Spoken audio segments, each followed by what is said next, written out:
pu regarder l'exercice, pour être tout à fait Mhm. honnête. Mais c'est Donc, vraiment je facile découvre. la manière de procéder. Donc ici, le premier D'accord. ici, c'est qu'il dit qu'on considère vraiment un jeu avec trois joueurs. Le joueur un peut passer la main soit au joueur 2, soit au joueur 3.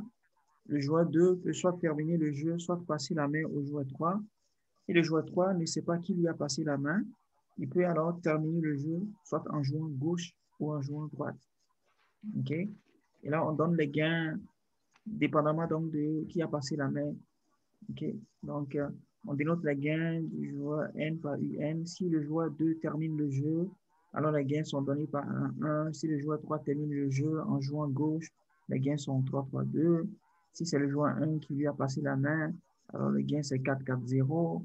Si c'est le joueur 2 qui lui a passé la main, finalement, le joueur 3, si c'est le joueur 3 qui termine le jeu en jouant à droite, ou alors les gains sont 0-0-0. Si c'est le joueur 1 qui lui a passé la main, c'est 0-0-1 si c'est le joueur 2 qui l'a passé. Donc, tout est dit en fait pour pouvoir représenter l'ensemble des gains. Sauf que, vu qu'il ne sait pas qui lui a passé la main entre le joueur 2 ou le joueur 1, c'est pour ça qu'il faut un ensemble d'informations à ce niveau-là. Donc, le joueur 1 peut passer la main directement au joueur 3 ou soit passer la main au joueur 2. Le joueur 2 aussi peut passer la main au joueur 3. Et comme lui, il ne sait pas de qui vient la main, donc c'est ça qui fait qu'on a ça. Okay, donc, Très on a clair. ces gains. Donc, pour trouver maintenant les équilibres Bayes Nash, la méthode traditionnelle, c'est de commencer à, Ouais, c'est de commencer à définir les probabilités sur, okay, sur les branches. C'est-à-dire à dire que soit sigma 1, la probabilité pour que vraiment le joueur 1 passe la main au joueur 3 et donc 1 moins sigma 2, la probabilité qu'il passe la main au joueur 2. Et tu vas prendre ici aussi, on va mettre le joueur 2. On peut prendre peut-être sigma 2 ici aussi. OK? Donc, 1 moins sigma 2. C'est-à-dire que sigma 2, la probabilité qu'il passe la main au joueur 3 et 1 moins sigma 2, la probabilité pour qu'il termine le jeu. Maintenant, le joueur 2 aussi va jouer sigma 3, la probabilité qu'il joue la gauche. 1 moins sigma 3, la probabilité pour qu'il joue la droite. Donc, vu qu'il ne sait pas où il est, bon, ça revient au même, quoi. C'est sigma 3 ici, 1 moins sigma 3. Maintenant, en plus de ça, dans les équilibres donc, euh, Business. bayésien parfait faible, il faut définir la croyance du joueur qui se trouve dans un ensemble d'informations. Donc, quelle est la croyance du joueur 3 qu'il se trouve ici et quelle est sa croyance qu'il se trouve ici. Donc, tu peux définir mu et 1 moins mu. Mais je ne comprends pas pourquoi on a défini les probabilités. On ne fait jamais ça de manière générale. Euh, parce que on veut remonter. Si, on fait ça, non? On fait ça quand tu essaies de comparer. Quand tu... Parce que là, ce n'est pas équilibre. Donc, en sous-jeu parfait, hein, c'est les équilibres bayésien parfait, l'équilibre bayésien faible. OK? Donc, c'est le dernier coup que vous avez vu. Mais ce qui se passe, c'est que tu ne cherches pas des équilibres en stratégie pure. Donc, si tu veux les stratégies mixtes, donc, pour qu'ils puissent mixer ces deux stratégies, il faudrait bien qu'à un moment donné, l'utilité chiffre soit égale à l'utilité ici. C'est pour ça qu'on fait ça. Tu vas comprendre euh, à quoi ça sert d'ailleurs. Et- Regarde, c'est juste que on va faire ça parce qu'on veut trouver des équilibres, pas forcément en stratégie pure. C'est juste ça. Maintenant, Mais juste une question. Effectivement, en fait, on le fait. Mais il- c'est pas incorrect de considérer que la stratégie du joueur 3 s'exprime avec juste deux, deux cas de figure. Parce que quand on définit une stratégie, c'est conformément à chaque éventualité. mhm. Donc, c'est-à-dire que comme le joueur 3 a l'éventualité que le joueur 1 lui a donné, il a l'éventualité que le joueur Je ne- On dirait que la connexion. donné aux deux. On dirait que ta Il a connexion, également l'éventualité que...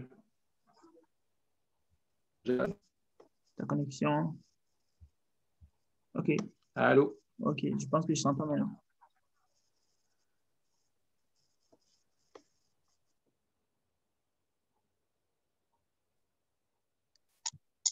C'est parfait.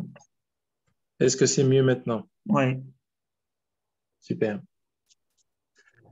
Alors, ma question était que en fait, j'ai remarqué que j'ai une difficulté particulière Mhm, à définir les équilibres de Nash parce que ils vont avoir un format très différent en fonction du cas de figure. Et mhm, donc, en particulier, si un joueur fait face à d'autres joueurs qui ont plusieurs types, il va avoir une probabilité, il va avoir une stratégie par type de joueur adverse et de manière et là, dans ce cas-là, le joueur 2 et le joueur 3, par exemple, ont donc pas seulement une stratégie, mais le joueur 2 a deux stratégies, le joueur 3 en a quatre, non? Oh, ici, par contre, il se trouve à un ensemble d'informations. Donc, il ne sait même pas qui lui passe l'info. Ah, Il passe la main. effectivement. Donc, il va pas regarder tout ça. Donc, effectivement, il en a qu'un. Enfin, il a une alternative, C'est ça. gauche ou droite. C'est exactement. Mais le joueur 2 il a, euh, Lui aussi. Parce que, parce que lui, au moins, il sait exactement que c'est soit, s'il joue, c'est que le joueur 1 lui a passé la main. mais c'est ça qui me pose problème parce que dans le problème de rationalité séquentielle, Oui, on a un entrant et une firme en place. oui. Et comme le plan est contingent complet, Mhm, la firme en place peut attaquer, elle peut combattre mhm, si la personne n'entre pas. oui. Donc, en fait, elle définit les stratégies qu'elle va jouer. Donc, en gros, normalement, il devrait y avoir pour le joueur 2 Oui, passer à 3 même si le joueur 1 ne lui a pas passé. oui. Le problème, c'est que, regarde ça. Même si quoi, par exemple, ici, c'est un jeu séquentiel. C'est pas un jeu simultané.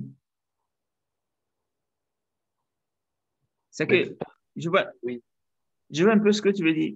Parce que si tu veux représenter le jeu simultané sous forme séquentielle, là, tu peux penser à un truc de ce genre. Mais un jeu séquentiel, déjà, par exemple, moi, je ne sais pas, ça dit, peu importe ce qui va se passer, moi, je vais jouer. Mais je ne sais pas ce que exact. tu joues. Du coup, même Je si suis obligé de tu... spécifier. Exactement. Hum, Mais ici, c'est séquentiel. Donc, Exact. je sais que bien qu'on me passe là, mais c'est sûr que, voilà. En effet. Ouais, Exactement. en fait, j'ai- Oui, c'est- c'est beaucoup de j'étais choses. traumatisé par ça, donc Mhm, mhm, je mhm. prends les précautions. Mais effectivement, tu as raison. Je comprends ça. Donc, une fois ici, maintenant, c'est qu'on définit les probabilités comme ça, OK, juste pour s'assurer, OK, comment est-ce qu'on va avancer, tu vas voir plus loin, leur utilité de définir de telles choses, comme je l'ai défini. Et mu, c'est la croyance du joueur 3 qu'il a reçu la main donc du joueur 1, c'est-à-dire qu'il se trouve au nœud de gauche, OK, de son ensemble d'informations dans la forme extensive représentée ci-dessus, OK. Alors, on va commencer maintenant. Donc, pour commencer, on commence par le dernier joueur. On commence par euh, calculer son utilité. Okay. Caractérisons maintenant l'ensemble des équilibres bayésiens par faible. Pour cela, notons tout d'abord que, quelles que soient ses croyances, le joueur 3 a une stratégie strictement dominante. Bon, parce que ici, c'est facile à remarquer. Quand tu regardes, c'est 2, 0, 0, moins 1. Donc, dans tous les cas, gauche supérieur.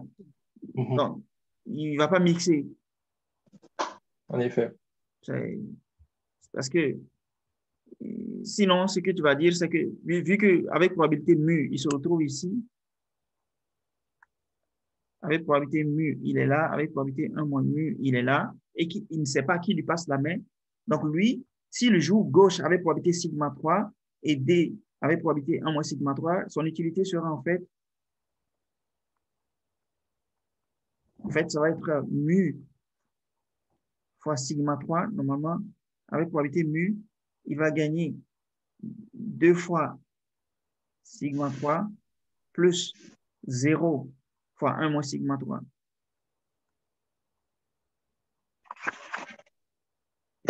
Moins mu, ok, 0 fois sigma 3 moins 1 fois 1 moins sigma 3.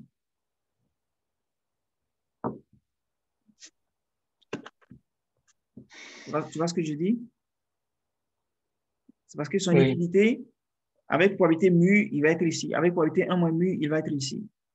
Et vu que lui-même, il mixe déjà sigma 3, 1 moins sigma 3, donc ça va faire 2 fois sigma 3 plus 0 fois 1 moins sigma 3. Tout ça avec probabilité, avec une croyance mu. Ici, c'est 0 fois sigma 3 plus moins 1 fois 1 moins sigma 3. Tout ça avec une croyance 1 moins mu. Donc, ça va donner comme ça fait 0, ça fait 0. Donc, ça fait mu 2 mu sigma 3 moins 1 moins mu fois 1 moins sigma 3. Ben, quand tu développes tout ça, ben,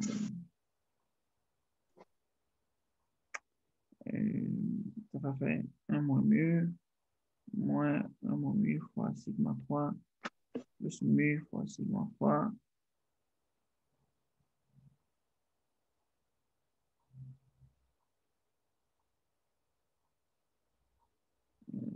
Ça va faire sigma 3.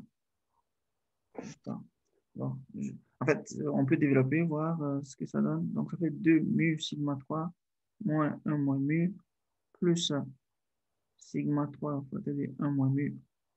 Non, moi, je ne devrais pas faire ça, mais on peut. Maintenant, 2 fois mu fois sigma 3 plus mu plus sigma 3 fois 1 moins mu, c'est ça que je dis que ça va. Il y a un. Bon, je vais casser les deux. Il va rester mu sigma 3 plus mu sigma 3 encore. Fois ça va faire sigma 3. OK. Moins 1 moins mu. Donc ça, les deux là, ça fait déjà. Pourquoi mu sigma 3 et pas moins mu sigma 3? Parce qu'ici, il y a 2 mu sigma 3. Avec ça, c'est que j'ai pris un mu sigma 3 plus ça, Ah oui, oui. ça va Tu as fait laisser la sigma somme. 3. Mhm. Donc ici, ça fait 1 plus mu fois sigma 3. OK? Bon, on peut développer tout ça. Normalement, tout ça, ça fait plus mu fois sigma 3. On peut mettre le mu en facteur.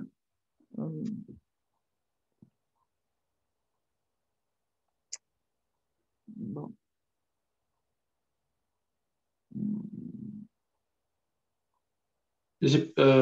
Comment tu t'es débarrassé du 1 moins mu? Ici, Non, non, la ligne au-dessus. ici, non, je ne l'ai pas débrassé. Je l'ai gardé. Ah, Il est là.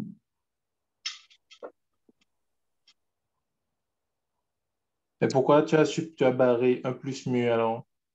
Oui, c'est ça, en fait, je vais recalculer, en fait, la ligne. Ça donne, ça va faire normalement 1 plus mu fois sigma 3 moins 1 plus mu. C'est ça, non? Alors ça, c'est ça son utilité. C'est normalement ça son utilité. Tu es d'accord avec moi? Oui, oui, oui, parfaitement. OK. Mais euh, ça, c'est que ça, j'ai introduit d'abord déjà la croyance, OK? Mais avant de savoir ce qu'il va jouer, c'est qu'il va comparer l'utilité de gauche et l'utilité de droite. Et il voit que c'est 2 ici, c'est 0 ici. Enfin, c'est 2. S'il joue l'utilité de gauche, je vais mettre l'utilité de gauche. L'utilité de gauche, OK? C'est quoi normalement?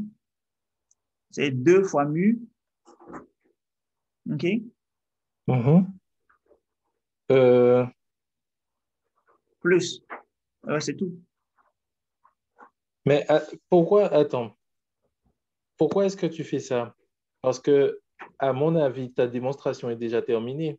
Tu as dit que 1 plus mu, la fonction que tu as écrite là, c'est l'utilité espérée du joueur. Et si on met 1 plus mu en facteur, ça donne 1 plus mu facteur de sigma 3 moins 1. Du coup, Non, tu peux pas, en parce que plus, c'est un moins mu qui est là-bas, c'est pas un plus mu.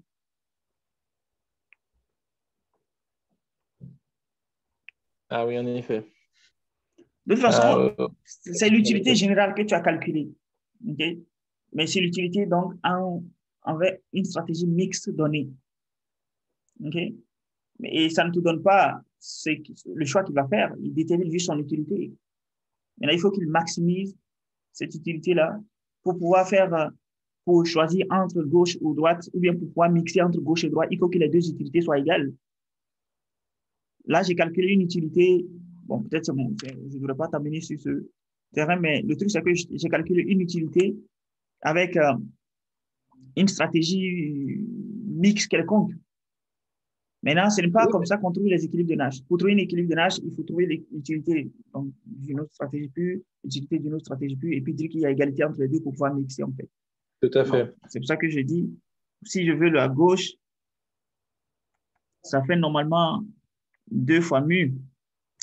Mais ce que tu as fait, c'était quand même légitime, puisque une fois qu'on a exprimé l'utilité sous forme d'une fonction de sigma Mm -hmm. 3, est-ce qu'on ne peut pas constater que On peut elle est, par maximiser. exemple, croissante en sigma 3 et que donc elle obtient son maximum en 1? C'est ça. C'est ça. Donc ça aussi, ok, super. Exactement. Donc, c'est bon. Donc, c'est ça. C'est juste maximiser, en fait. Parce que le but, c'est d'arriver à maximiser. Donc, ça fait son nom. Voilà, c'est tout. Apparemment, tu as boxé beaucoup pour l'examen entrant. Hein? Tu es parti avec les problèmes de maximisation. Tu les as bien, bien digérés. C'est bon. On essaie. Eh bien, enseigné par les meilleurs. OK. Donc, c'est ça, en fait. Donc, ici, on remarque qu'effectivement, sigma 3 sera égal à 1, en fait, pour pour n'importe quelle croyance. Maintenant, une fois que le joueur, tout le monde sait que A, il va jouer gauche, assurément. Il va jouer gauche dès qu'on lui passe la main. Donc, le joueur 2 sait que s'il passe la main, il va jouer 3. Mais s'il ne passe pas la main, qu'est-ce qu'il va jouer? Il ne sait pas. Donc, le joueur 2 aussi va comparer ses gains. Le gain ici, c'est 1. Mhm. Mais s'il passe la main, c'est 4. Okay? Ok. Donc, le joueur 2 aussi va passer la main. OK? Donc, le joueur 1, il voit que s'il passe la main au joueur 2, il va gagner 4. Mais s'il passe la main au joueur 3, il va gagner 3. Donc, il va passer la main au joueur 1, au joueur 2. Ok, donc en fait, on fait le backward induction Exactement. et la spécificité ici était de pondérer par les probabilités du joueur 3 et après, c'était vraiment ça. C'est Effectivement. le même raisonnement que d'habitude. Exactement. Donc, ce qui fait que tu vas dire que oui, lui va choisir ceci. Donc, finalement, sigma 2 sera égal à 1, sigma 3 égal à 1, et après, tu vas voir que sigma 1 est égal à 0. Parce que c'est ça qui est sigma 1. Donc, 1 moins sigma 1 égale à 1 moins sigma 1 égale à 1. Donc, ce côté-là égale à 1, celui-ci égale à 0. Il ne va pas jouer à la gauche, il va jouer à droite. Donc,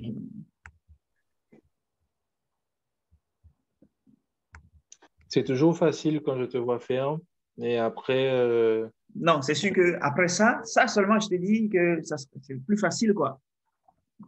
Ça dit, bon, le professeur a dit que ça va faire partie de l'examen de synthèse. Je ne sais pas s'il va demander un exercice là-dessus, mais s'il vous demande, c'est vraiment bien. il nous l'a dit Bien. parce que ça n'a pas. Enfin, il a eu l'air de l'avoir suggéré. Mm -hmm. Mais en fait, ce que j'allais dire, c'est que ça a l'air facile quand tu le fais, mais après, quand je le fais en autonomie, c'est vraiment autre chose. Donc, je vais quand même jeter un œil Oui, c'est approfondi ça, après. c'est ça aussi qui est bien là-dedans. Ça veut dire que tu apprends quelque chose. Ça veut dire que si tu prends seul, que c'est difficile de concevoir que c'est facile, ça veut dire que ben, c'est quelque chose, il y a de la matière en fait Mm. à apprendre. Donc, Exact. c'est bon. Donc, faut prendre le temps de l'assimiler avant de commencer l'autre cours aussi, quoi. Le Tout cours à du fait. mardi prochain. Prends le temps de regarder, de refaire ça, et puis voilà, de refaire ça. Et puis prendre l'exemple qu'il a donné dans le cahier, dans le cours. Il a fait un exemple sur ça aussi. Prendre l'exemple là, essaie de résoudre toi-même sans regarder le cours. Tu vas voir que c'est vraiment excellent. Donc, Ah, au fait, en parlant d'exemple, l'exercice de la dernière fois qu'on n'aimait pas trop avec le partage, il y avait un que les deux joueurs doivent se partager. Et si le joueur 2 refuse la proposition du joueur un, ouais, alors il y a une partie qui est dépréciée et il partage après delta. C'est tombé à l'examen, ça. C'est c'est pas tombé à vrai. l'examen. Ouais, mais c'était légèrement différent. OK. C'était avec plutôt que, en fait, dans le cas qu'on avait étudié, si le joueur un refusait en dernière instance, Mhm. personne n'avait rien. Alors qu'à l'examen, si le joueur un refusait en dernière instance, il se partageait delta sur 2. OK. Donc, ça changeait un peu la donne. Ouais, ouais, Non, je ouais. ne me suis pas appuyé sur les réponses qui avaient été données J'ai fait avec l'intuition, parce OK. que j'étais pas. Non, c'est bien déjà. C'est bon. Ça veut dire que, enfin, si tu n'as pas assisté à la séance d'exercice, ben, ça sera difficile de cerner vraiment ce qui se passe. Mais une fois Tout que à tu fait. as déjà assisté et que je pense que les documents étaient autorisés pour l'examen, Ils étaient autorisés, mais ça n'a même pas été utile. ouais, c'est ça, tu ne peux pas le copier. Ça veut dire que tu as besoin de l'institution en fait pour Hum. pouvoir y aller. OK, c'est parfait. Donc, le deuxième exercice, il est juste un tout petit peu compliqué, mais ce n'est pas, c'est la même méthodologie. Donc, il y a deux joueurs cette fois-ci qui ont trois. Donc, le premier joueur a trois choix. Soit il n'entre pas, soit il fait une entrée, mais peut-être en combattant, ou soit il fait une entrée, mais en étant gentil. Donc, entrée 1, entrée 2. Il y a deux stratégies possibles quand il entre. Et l'autre joueur, maintenant, il peut combattre ou bien accommoder, combat ou accommoder. Maintenant, il ne sait pas ce que l'autre fait, quoi. Donc, c'est un point ici. OK. OK. Mhm. Donc, maintenant, donc de caractériser l'ensemble des équilibres bayésiens parfaits faibles pour ce jeu.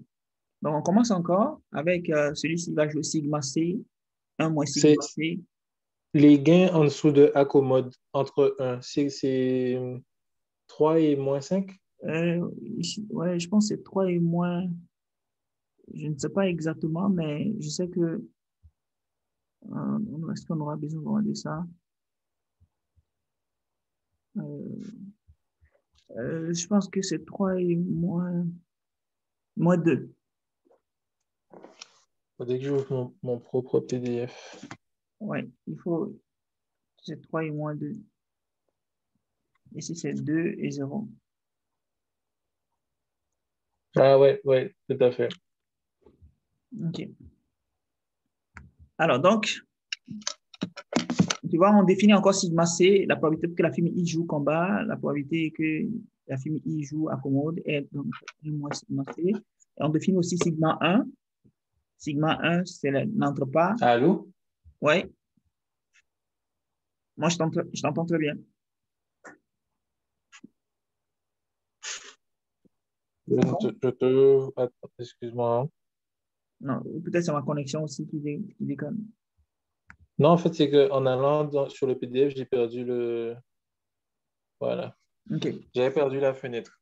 OK. Mon téléphone n'était pas sur le. Ok, donc, Donc, sigma 1, c'est la probabilité que la film E joue entrée 1. Et sigma 2, c'est la probabilité pour que la film E joue entrée 2. Donc, on met les probabilités quoi. Donc, ici, sigma 1, sigma 2, et puis 1 moins Mhm. sigma 1 moins sigma 2. Tout à fait. Exactement comme précédemment. Maintenant, on va commencer maintenant par le joueur 2. Bon, bien entendu, il faut spécifier les croyances. Donc, on suppose que ici c'est mu et ici c'est 1 moins mu. Donc, la firme Tout à fait. I fait une croyance, OK, de là où il peut se retrouver. OK. Alors, donc, maintenant, commençons par caractériser la stratégie de la firme I. Donc, si la firme I joue combat avec une probabilité mu1, la firme I croit être au nœud gauche. Avec mu1, il croit être au nœud gauche, OK, et de son ensemble d'informations, auquel cas son gain est égal à -1. Avec une probabilité 1 moins 1, 1 moins mu, la firme I croit être au nœud de droite de son ensemble d'informations, auquel cas son gain est à nouveau égal à -1. Il Bon, s'ensuit on que n'avait pas dit que c'était -2, le nœud de gauche. quand il combat, c'est -1, Ah oui, pardon. -1, -1. Oui, Donc, dans tous les exact. cas, le gain serait égal à -1. Enfin, ça fait -1 fois mu, plus -1 fois 1 moins mu, ça fait -1. Mhm. Maintenant, quand il accommode, ça fait -2 fois mu, plus Un, non, 0. Je pense que c'est 0. Regardons. c'est un 1. -2 et 1. OK, c'est pas 0. D'accord. Donc, ça fait -2 fois mu, plus 1 fois 1 moins mu. Donc, tout va donner 1 moins 3 mu. D'accord? Donc, il va comparer entre.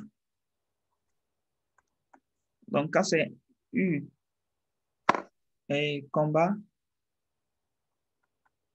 ça fait -1. Quand c'est accommode, ça fait -2 Un moins mu. 3. Donc, 1 moins 3 mu. Donc, ça, il va voir lequel il va préférer. Donc, ça va dépendre de la valeur de mu, n'est-ce pas? Donc, il va préférer jouer C si celui-ci est plus grand que ça. Donc, pour que ceci soit plus grand que ça, il faut que mu soit supérieur à 2 tiers. Il va ne pas jouer C si mu est inférieur à 2 tiers. Mais si mu est égal à 2 tiers, ben, je peux mixer. OK? Exact. Donc, Oui. une fois qu'on a ça, c'est comme on a défini déjà même ce que la firme I va faire. Maintenant, on va remonter maintenant à la firme E, connaissant sa chance là. Mais pour pouvoir remonter, c'est que la firme E va prendre chaque stratégie. Si mu égale à supérieur à 2 tiers, il sait que, ah, OK, il va prendre la gauche. Donc, lui aussi, il va définir sa stratégie. Donc, on va. Donc, si mu est supérieur à 2 tiers, c'est que sigma C sera égal à 1. Dans ce cas, les gains de la firme E sont, s'il n'entre pas, OK, c'est 0, c'est-à-dire. Donc, s'il n'entre pas, son gain, c'est 0. S'il entre, il sait que l'autre va combattre. Donc, il va Est-ce que avoir tu moins. peux reprendre, s'il te plaît, Ouais. ce que tu viens de dire? Donc, j'ai dit que si on suppose que mu est supérieur à 2 tiers, Mhm. on sait que la firme I va jouer toujours combat. Combat. Yes. Donc, le joueur E maintenant va partir de ça. Si mu est supérieur à 2 tiers, il sait que s'il n'entre pas, son gain serait ça. S'il entre, Mhm.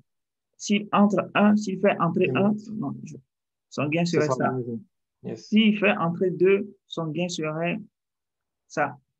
Alors, entre Gamma. gamma -1 et 0, qu'est-ce qui est plus grand? On voit que gamma est compris entre -1 et 0. Donc, ça c'est mieux, n'est-ce pas? Ce sera Oui, son choix. effectivement. Donc, ça veut dire que, qu'est-ce qui se passe? On a supposé mu égale à mu supérieur à 2 tiers, n'est-ce pas? Mhm. Alors, il n'entre pas. Alors, il ne va pas entrer, il va choisir ça. Maintenant, il faut maintenant actualiser l'information. Okay. Mu, c'était la croyance que le joueur I a de ce que le joueur E va faire. Parce qu'il se dit qu'avec probabilité 2 tiers, il va se retrouver ici. Mais du coup, il sait que ça n'arrivera pas. Donc, maintenant, quand il voit que le joueur E va passer par ici, c'est que lui, il sait que, ah, quelle est la probabilité? C'est-à-dire que, a posteriori, quand on veut regarder la probabilité que le joueur E passe par ici, c'est C'est 0. zéro. Donc, Exact. or 0 est plus petit que 2 tiers. Mais 0 n'est pas plus grand que 2 tiers. OK? Donc, cet Mhm. équilibre qui consiste à ne pas entrer pour le joueur E et à jouer C pour le joueur I, avec mu supérieur à 2 tiers, n'est pas un équilibre. Parce que ça ne, ça ne, Wow. ce n'est pas stable, Mais ça m'a l'air assez. simple. C'est pas ce que j'allais dire. Ah, OK. En fait, ça m'a l'air. Quel est le mot? Le contraire de objectif, quoi, subjectif. Ça a l'air subjectif. Euh, Non, Arbitraire, c'est ça. non, c'est comme ça qu'il a défini l'équilibre dans le cours. Donc, il a défini l'équilibre. Je sais, comme ça ne faisait pas partie de l'examen, vous n'avez pas intérêt à lire ça avant. Hein? Donc, je comprends que Oui, tu n'as pas eu à lire vraiment cette du tout. partie profondément. Donc, c'est l'équilibre. Une fois qu'on arrive à trouver déjà, on part, OK, voici le dernier joueur, voici ce qu'il va faire. On remonte au dernier. Et puis, on voit, OK, le tableau qu'on a, est-ce que ça cadre vraiment avec les croyances? Si oui, D'accord. c'est bon. Sinon, c'est pas bon. Oui, je me souviens qu'on avait défini oh, le fait que il fallait, un équilibre était constitué d'une stratégie et d'un système de croyances, je crois. C'est ça, Et qu'il fallait exactement. ce soit, que ce soit cohérent. Je ne sais plus le terme, mais Tout à fait. il y avait une C'est mention de ça, ça. c'est exactement ce que tu dis. Donc, l'équilibre est Ah, constitué vraiment donc, des stratégies là, des profils de stratégie et aussi euh, système de croyance. Donc, le système de mais croyance doit pouvoir, a posteriori, vérifier en fait euh, ce que le joueur, la présomption. OK? donc là, on a un bon exemple, effectivement, puisqu'on Mm. a vu un équilibre qui n'était pas cohérent avec un système de croyances, Mhm. donc il est éliminé. Et Exact. est-ce que, d'expérience, est-ce qu'il est possible qu'on soit confronté à un exercice qui amène plusieurs allers-retours comme ça dans le jeu?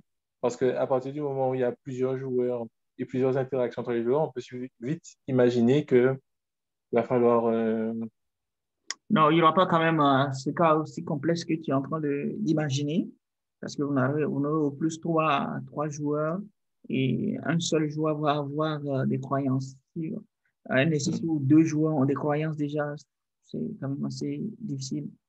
Et la complexité peut très vite augmenter avec ce genre de Mhm, mhm. modèle. Voilà. Donc, maintenant, c'est que on va supposer, je pense que là, on a fait mu supérieur à 2 tiers, on va prendre mu inférieur à 2 tiers maintenant. Donc, supposons maintenant que mu est inférieur à 2 tiers. Si mu est inférieur à 2 tiers, donc il ne va pas jouer accommodé, il va pas jouer combattre, il va accommoder.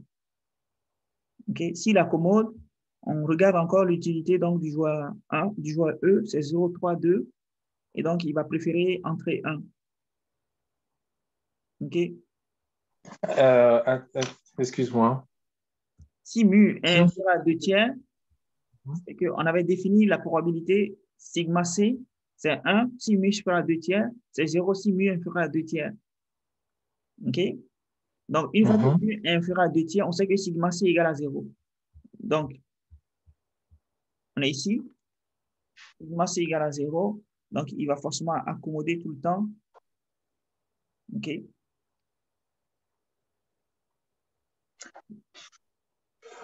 Parce que sigma Donc, C, c'est qu'est-ce qui a été mis à jour? hmm? Qu'est-ce qui a été mis à jour? La C'est sigma probabilité. C ou c'est mu? C'est sigma C. Bon, mu, bien entendu. Donc, en même temps, sigma C. Donc, les deux ont été mis à jour. Ouais, Mu est maintenant plus. parce que sigma C, en fait, est une fonction donc, de mu. C'est 1 si mu est supérieur à 2 tiers. 0 si mu inférieur à 2 tiers. Exact. Donc, si mu, on a quitté ce cas-là, c'est déjà balayé. Si mu, Mhm. on doit Regardez ces deux cas aussi. Si mu est inférieur à 2 tiers, je passe à ça parce que c'est plus facile que de regarder ça. Si mu est inférieur à 2 tiers, on a sigma c qui est égal à 0. Donc, il ne va pas jouer, combattre, il va accommoder. Mais le truc, c'est que comment, c'est ça qui me gêne, c'est qu'on continue de s'appuyer sur la distinction, on continue de considérer 2 tiers comme le benchmark, alors même on vient de dire que mu devait être actualisé. Alors qu'on vient de dire que quoi? Mu devait être actualisé. Oui. Ben, on a pris ce cas, mu supérieur à 2 tiers, et puis on a actualisé. À la fin, on a trouvé les équilibres qui correspondent. Enfin, on a trouvé les équilibres pour mu supérieur à 2 tiers. Ensuite, on a actualisé. Et Okay? qu'est-ce que tu entends par actualiser? Qu'est-ce qu'on a fait? Actualisé, on regarde maintenant le système, le profil des stratégies, donc à l'équilibre, et puis on voit est-ce que ça concorde avec ce mu. Mhm. C'est ce qu'on a fait ici. On a vu que ce n'était pas le cas. Voilà. Maintenant, ici aussi, tu prends ce même cas, et puis tu vas trouver le profil de stratégie. Parce que le joueur I, lui, il va jouer sa stratégie dépendamment des croyances qu'il a. Maintenant, avec ses croyances, il fait ses choix. Maintenant, avec ces choix-là, le joueur eux aussi va faire ses choix en réponse. Maintenant, si ces choix sont cohérents avec ses croyances, bingo. Mais si les choix-là ne sont pas cohérents avec ses croyances, ben, ça ne marche pas. Mais en fait, ici, mu n'a pas changé, hein, puisque c'est ce qu'on sait qui est égal à 0, Mais si sigma c'est c'est... égal à 0, c'est que mu aussi a changé dans sa tête. Parce que tant que mu n'a pas changé, il va continuer à jouer, combattre. Effectivement.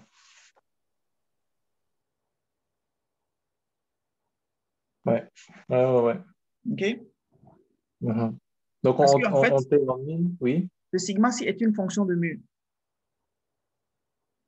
Ça En dépend. fait, moi, ce qui me gêne, c'est que bien qu'on dise qu'on met à jour, qu'on actualise mu, le système Mhm. de croyance du joueur 2, Mhm. on continue de s'appuyer sur l'idée qu'il existe un distinguo entre inférieur à 2 tiers, supérieur à 2 tiers. Oui. Alors Parce que, qu'en à fait, mon avis, oui. parce que dès que dans sa tête, mu est supérieur à 2 tiers, voici ce qu'il va faire. Si mu est inférieur à 2 tiers, voici ce qu'il va faire. Maintenant, au regard de ce qu'il va faire et de ce que l'autre va répondre, est-ce que c'est possible? Mhm. Non.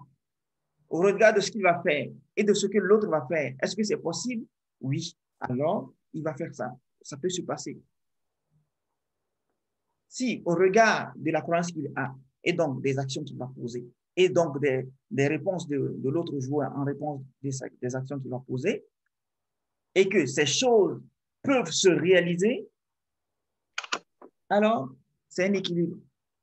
Mais s'il a une croyance et qu'il va mener des actions, l'autre aussi va répondre, et que les actions qu'il pose à la fin ne sont pas cohérentes avec les croyances qu'il avait dès le départ, c'est qu'il y a un problème d'incohérence. Donc, ce n'est pas un équilibre. Oui, ça, je suis d'accord. Mais en fait, moi, ce qui me gêne, Quand on dit qu'on actualise, oui, je vois, quand on dit qu'on actualise, ben, écoute, ça se passe juste une seule fois, hein. Ce n'est pas comme si c'est un jeu répétitif. Ce n'est pas qu'ils ont joué une fois, et puis on actualise, et puis maintenant, dans sa tête, il dit, ah, ok, ma croyance est erronée, donc voici ma nouvelle croyance. Non, c'est pas ça, hein. ouais, C'est pas un c'est jeu ce que, répétitif. en fait, ce que j'allais dire tout à l'heure, c'est qu'avant, on termine de considérer les éventualités sur le même paradigme Exact. et, enfin, le même paradigme, oui, le même paradigme,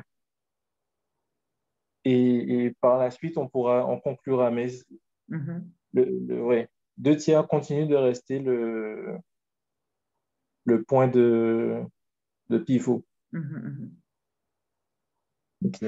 Oui, c'est vrai. C'est puisque dans tous les cas, enfin, c'est bizarre, hein, c'est un peu un paradoxe en fait. C'est un peu un paradoxe parce que,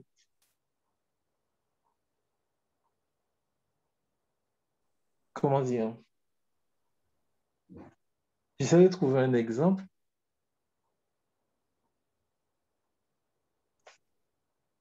Si je, si je suppose par exemple que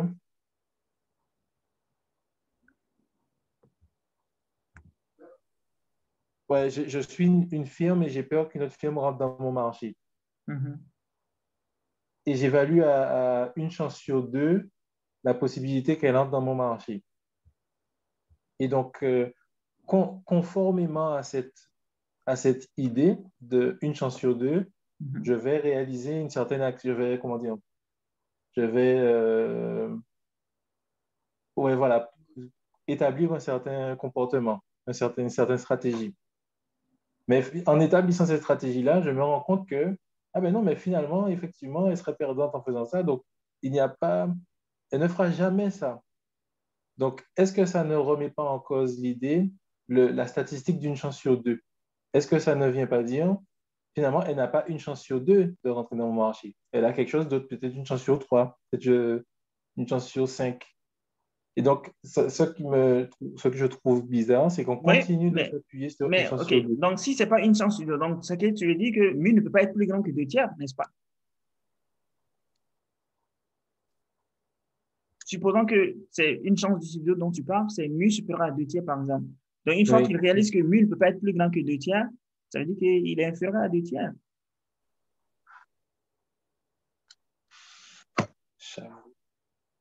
Mais oui, en fait, on raffine, on ne bouleverse pas, on raffine les croyances. Tout à fait. Exact. On ne doit pas Oui, pourrir tout, en fait. très, très, très, très clair. C'est bon. Si c'est ici, c'est ici. Voilà, il faut qu'il prenne toutes ces précautions pour voir, OK, si c'est ça, si c'est ici, là, voici ce qu'il doit faire et tout, quoi. Oui, c'est bon. C'est clair. Donne-moi une seconde.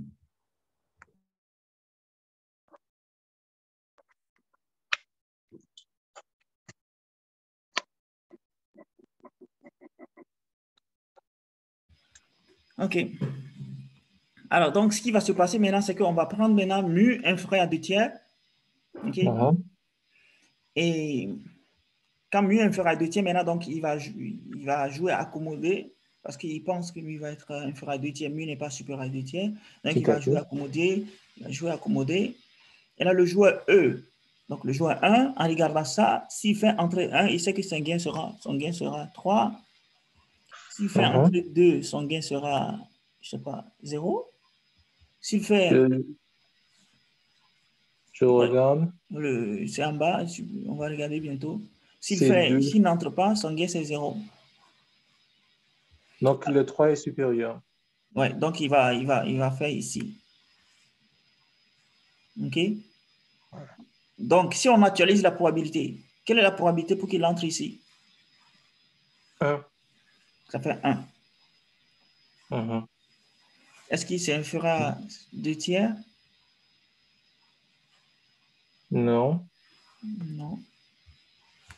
Donc, ça ne marche pas non plus. Ouais, ça. Ah ouais, c'est tricky quand même. C'est un peu. Ah ouais. Donc, c'est forcément. En fait, on élimine ce cas de figure Mhm. et on sait que nécessairement, c'est égal à deux tiers. Ouais. Attends.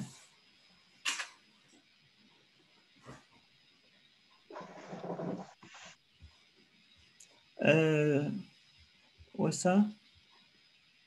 L'hypothèse selon laquelle mu1 inférieur à 2 tiers. Ceci implique que mu1 égale à 1, ce qui contredit l'hypothèse selon laquelle mu1 inférieur à 2 tiers. Il ne s'agit donc Mhm. pas d'un équilibre. Ok, oui. Donc, ça, c'est vraiment deux étapes. Ouais, Trouver l'équilibre, vérifier sa conformité avec le système de croyance et éventuellement le garder. exactement. Mais je veux rectifier quelque chose, hein. Le premier cas, en fait, dans lequel, en fait, il n'atteint pas, il n'entre jamais dans cette branche-là. Mhm. En fait, la probabilité n'est pas zéro. Parce que la probabilité pour qu'il soit à ce nœud, c'est ici, c'est ça divisé par ça plus ça. Mhm. Donc, s'il ne peut même pas entrer dans cette partie, donc on ne peut pas calculer non plus cette probabilité-là. Elle n'existe pas, ce n'est pas zéro. Ce n'est pas qu'elle est nulle, mais ce n'est pas zéro. Parce que ça J'ai pas serait compris. zéro s'il entrait ici. S'il entrait ici, mu serait égal à zéro. J'ai pas compris. Désolé. Si le joueur E entrait ici, faisait une entrée dans la branche 2 de manière Oui. certaine, Mhm. alors ici, le mu serait 0. Parce que c'est ici qu'il y a mu. OK? On n'a pas dit que mu était égal à 0. Dans le premier cas, bon, on avait dit que, en tout cas, on avait dit que ce n'est pas cohérent. On avait dit que Il n'entre pas 1 du tout moins ici. mu moins mu2 était égal à... Enfin, la probabilité de... Ah non, mais je raconte n'importe quoi. C'est mu et 1 moins mu. Hmm? Ok, c'est un autre référentiel là. Ouais, C'est ouais, la probabilité de n'entre pas qui est nulle. exactement.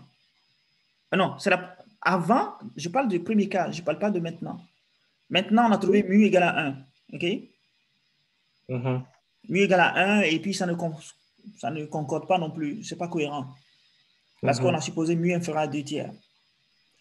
Mais le premier cas qu'on avait fait, c'est que il n'entrait même pas là-dedans. Exact. Donc, le mu, on ne peut pas le calculer. On ne peut pas l'actualiser. Ah, ok. Tu vois ce que je veux dire? Je pense que je vais regarder le corriger. Mais le problème, c'est que, en fait, pour moi, si une probabilité est nulle, les Mhm. sous-ensembles de l'événement ont une probabilité nulle aussi. Non, le problème, c'est que pour pouvoir dire que c'est nul, il faut pouvoir la calculer. Mais on sait que n'entre pas une probabilité de 1 dans le cas, puisque l'ensemble des formations affirmées est atteint avec le 0, aucune restriction n'est imposée. Parce que tu sais que la probabilité mu, c'est sigma 1 divisé par sigma 1 plus sigma 2.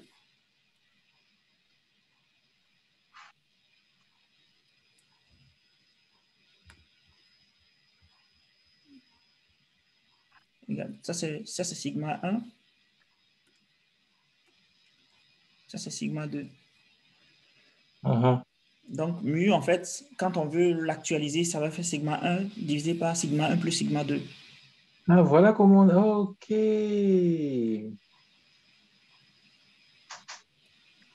C'est bon? Ok, oui, oui, Et super. ça, on a vu que sigma 1 égale à 0, sigma 2 égale à 0. C'est ça qui donne 1. Du coup, tu ne peux même pas dire que ça fait 0, c'est 0. Ça n'existe pas. On ne peut même pas calculer ce mu-là. On ne peut pas l'actualiser.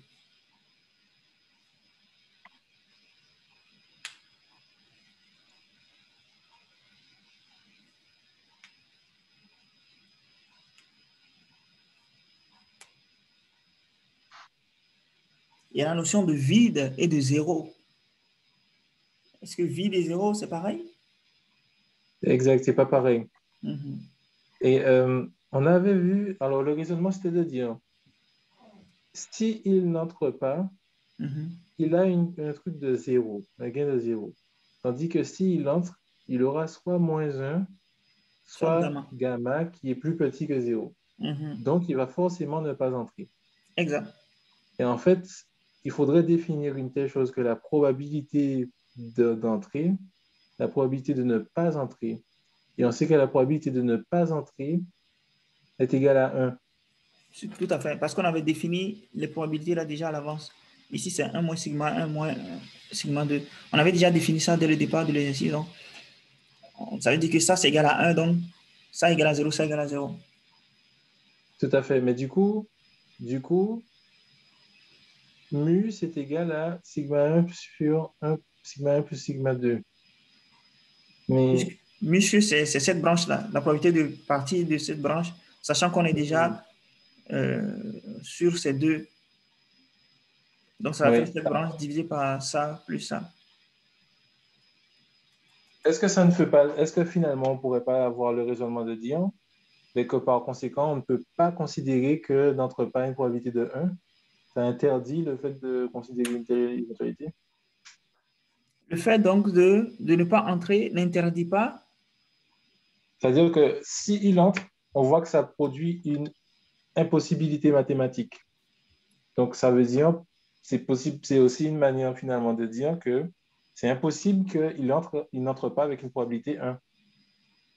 Si, c'est possible.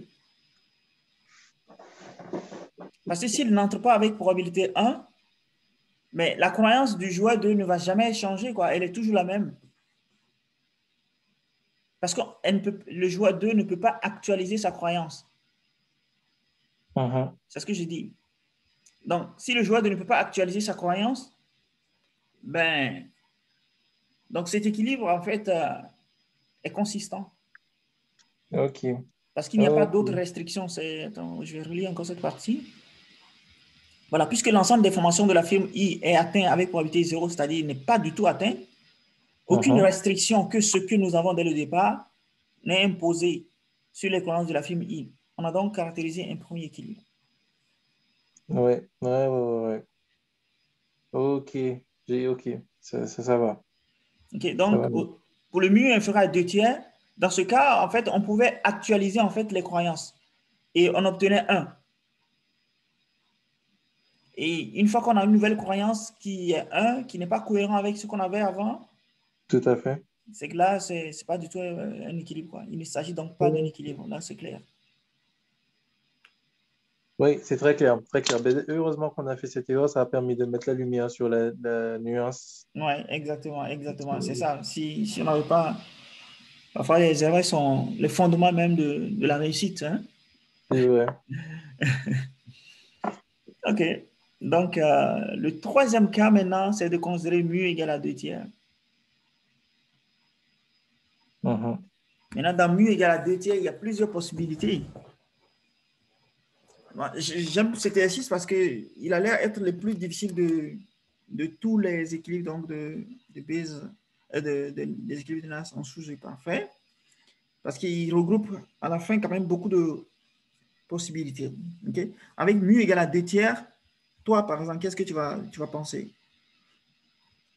Alors, le joueur 2 sera indifférent entre combattre et accommoder. Accommodé. Donc, Okay? ça veut dire que le joueur 1 va pondérer équitablement les gains dans les deux situations. Non, il ne sait pas. Il faut calculer le gain du joueur 1. N'est-ce pas? Le joueur 2, lui, connaît ses gains. Et parce qu'il maximise, enfin, il joue, il mixe. OK? Maintenant, ce qu'il faut faire maintenant, c'est que il faut aller, pour mu égal à 1 tiers, il faut aller maintenant calculer le gain donc, du joueur 1. Ça fait 0 s'il n'entre pas. Maintenant, s'il entre au niveau 1, il sait qu'avec probabilité C, le joueur 2 va le faire dévier à gauche. Donc, il va avoir un gain comme ça, moins 1. Ou alors, il va le faire aller à droite. Il va avoir un gain de 3. OK? Ici. Voilà. Soit il va avoir moins 1, soit il va avoir 3.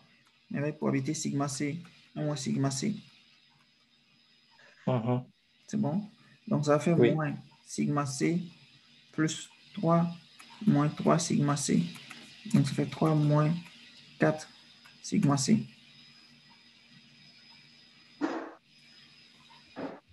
C'est bon? Oui. Et puis, s'il fait l'entrée 2 aussi, Il aura gamma sigma C plus 2 moins 2 sigma C. c'est ça. Donc, ça fait 2 plus gamma moins 2 sigma C. C'est bon? Donc, il va comparer maintenant ça et 0. Oui. On y va. Donc, en fait, ça va tout simplement dépendre de gamma. Exactement. Donc, soit l'ensemble des formations de la firme I est atteint. Donc, avant d'arriver là-bas,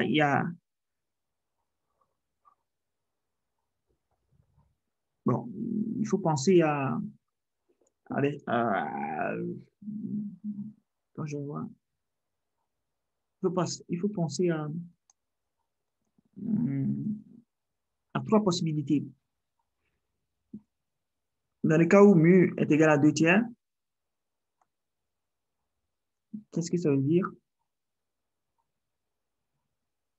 Ça veut dire que sigma 1 sur sigma 1 plus sigma 2 égale à 2 tiers. Bon, si tu résous ça, tu vas trouver 3 sigma 1 égale à 2 sigma 1 plus 2 sigma 2. Donc, sigma 1 égale 2 sigma 2. OK? C'est ce que ça veut dire. Dans le cas où, en fait, ils sont non nuls, non nuls. Soit ils sont 0, 0, c'est-à-dire sigma 1 égale à sigma 2 égale à 0. C'est-à-dire qu'à la fin, sigma 1 égale à sigma 2 égale à 0. Soit sigma 1 égale à 2 tiers et sigma 2 égale à 1 tiers. OK?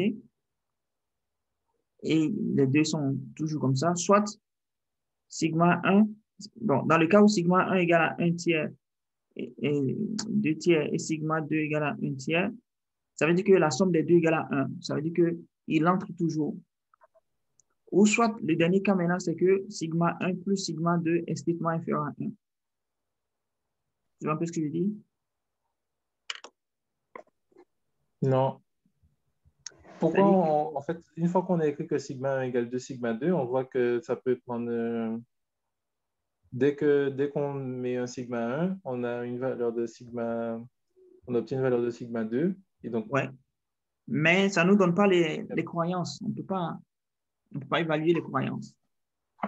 C'est-à-dire que, laisse-moi te montrer. Donc, tu vois ça. Donc, il y a sigma 1 égale à 2 tiers, sigma 2 égale à 1 tiers. C'est aussi cohérent avec sigma 1 égale à 2, sigma 2. N'est-ce pas? Mais c'est un cas particulier. Parce qu'il y a ce cas aussi où sigma 1 égale à 2, sigma 2, mais la somme des deux est inférieure à 1. Ça aussi, on a sigma 1 égale à 2, sigma 2. Pourquoi est-ce qu'on fait ce distinguo? Parce que si tu as sigma 1 égale à 2 sigma 2, okay, qu'est-ce que le joueur E va jouer?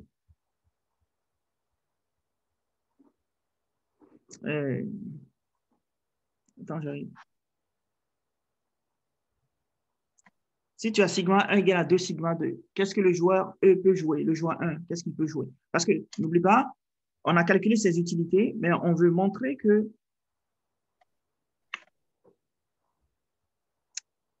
on veut trouver ce qu'il va préférer. OK? Alors, il va préférer, suppose que à la fin, sigma 2, ce sigma 1 égale à ça, égale à 0. Donc, ça veut dire qu'il va toujours ne pas entrer. Donc, on sait que il va préférer ça. Mais suppose que sigma 1 égale à 2 sigma 2, mais la somme des deux donne 1. Okay? Ça veut dire qu'il n'entre jamais ici.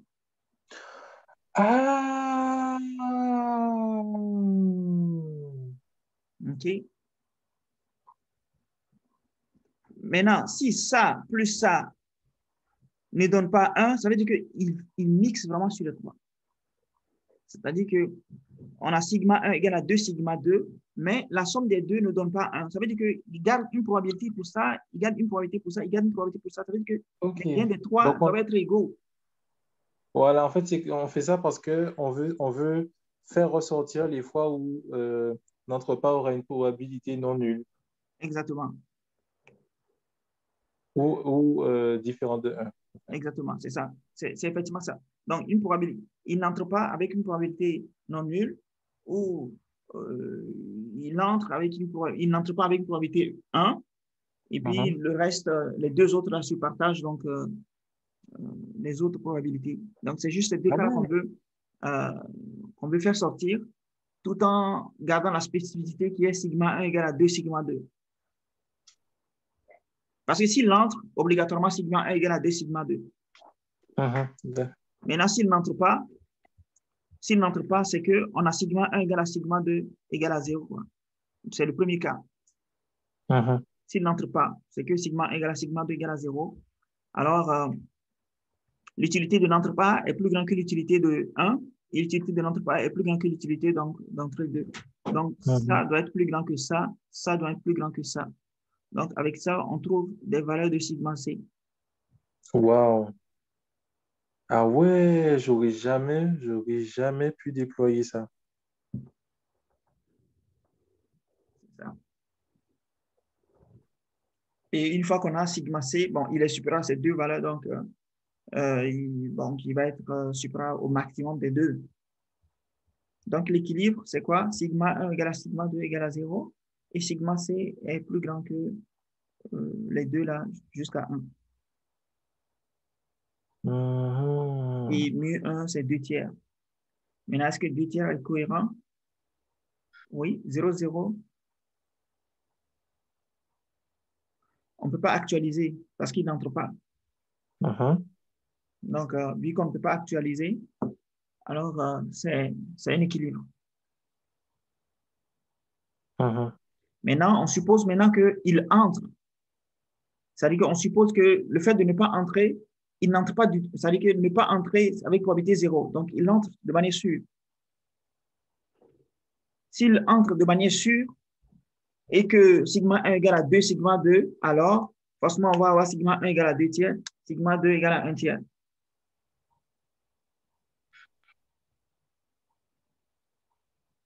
Est-ce que tu peux répéter la dernière fois ce que tu viens de dire, s'il te plaît? C'est-à-dire que si il entre, parce que le premier cas, c'est qu'il n'entre pas, certainement. Maintenant, ici, on va considérer le deuxième cas, il entre, certainement. Maintenant, on ne sait pas où il va se retrouver. Mais vu qu'on sait qu'il entre, ça veut dire que sigma 1 plus sigma 2 égale à 1. C'est bon? Oui. Et on sait aussi que sigma 1 égale à 2 sigma 2. Parce que mu égale à 2 tiers. Donc, avec ces deux,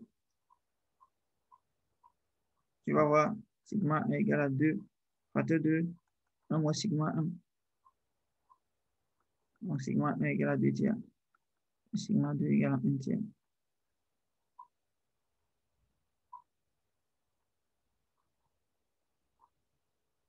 Ou tu peux le faire comme d'habitude, tu le vois de manière intuitive. OK, tu n'entres pas. Enfin, tu entres forcément. Maintenant, la probabilité donc, de la première branche est 2 fois la probabilité de la deuxième branche. Mais c'est quoi alors ces probabilités? C'est 2 tiers et puis 1 tiers, les seuls possibles. En fait, je pense que c'est comme le professeur est très méthodique, il est passé par ça a montré le raisonnement de manière très. Peut-être que si j'étais confronté à l'exercice, j'aurais eu des intuitions différentes pour aboutir au résultat. En fait, parce que quand je vois, quand je vois le raisonnement qu'il a déployé pour arriver à la solution, je trouve que c'est un peu alambiqué. Je ne vois pas comment spontanément on pourrait penser à quelque chose comme ça. Tout à fait. Ça va demander beaucoup de temps, beaucoup de travail. Et puis, parce que moi, je me dis que devant un exercice, on ne va pas procéder comme ça, mais un travail qu'on a fait pendant longtemps et qu'on veut rédiger, on avait fait plusieurs brouillons, on veut rédiger, enfin, on peut le rédiger comme ça, mais celui qui Voilà, lit, il va trouver ça extraordinaire, mais c'est un travail de fond. tout à fait. Tout à fait. Oui, c'est ça, c'est ça. Donc,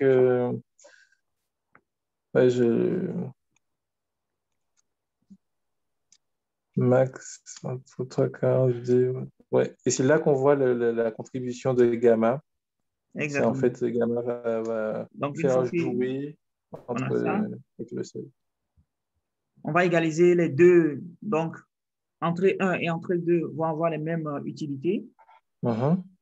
Et donc, sigma C va être égal à ça égale à ça. Donc, on va avoir sigma C en fonction de gamma. OK? Oui. Et donc, oui. C'est bien vrai que sigma C est compris entre 0,1 parce que gamma est compris entre moins 1 et 0. Donc, cette quantité est comprise entre 0 et 1 aussi, c'est sûr. Alors, maintenant ça, on peut essayer donc d'actualiser. Ah oui, c'est vrai qu'on a égalisé les deux, mais il faut que les deux dépassent, n'entrent pas. OK? Donc, il faut que ceci soit supérieur. Il faut que cette utilité soit supérieure à 0. C'est là? Oui, je suis là. OK. C'est-à-dire que l'utilité de ça égale à ça doit être supérieure à ça. Donc, ça nous permet de trouver sigma C qui doit être supérieur à, inférieur à 3K et en même temps sigma C qui doit être égal à 1 sur 2 plus gamma. C'est bon? Donc, l'utilité d'entrée. Entrée 1, son utilité doit être plus grande que 0. Et l'utilité de ça égale à ça. Parce qu'il est en train de mixer entre entrée 1 et entrée 2. Donc, si tu veux qu'il mixe entre entrée 1 et entrée 2, alors qu'il y a une troisième composante, c'est que les deux avec lesquels il est en train de mixer, leur utilité doit être plus grande que l'utilité donc de la La troisième. troisième. Tout à fait. Et les deux doivent être égales aussi. Donc, c'est ça. Donc, on a égalisé ça et ça. Ça permet de trouver sigma C égale à 1 sur 2 plus gamma. Il faut que ça aussi soit supérieur à ça. Ça permet de trouver sigma C inférieur à 3K. Bon, c'est encore, ça veut dire que gamma aussi supérieur à moins 2 tiers, c'est la même chose. Mais ça revient aussi à sigma C inférieur à 3K.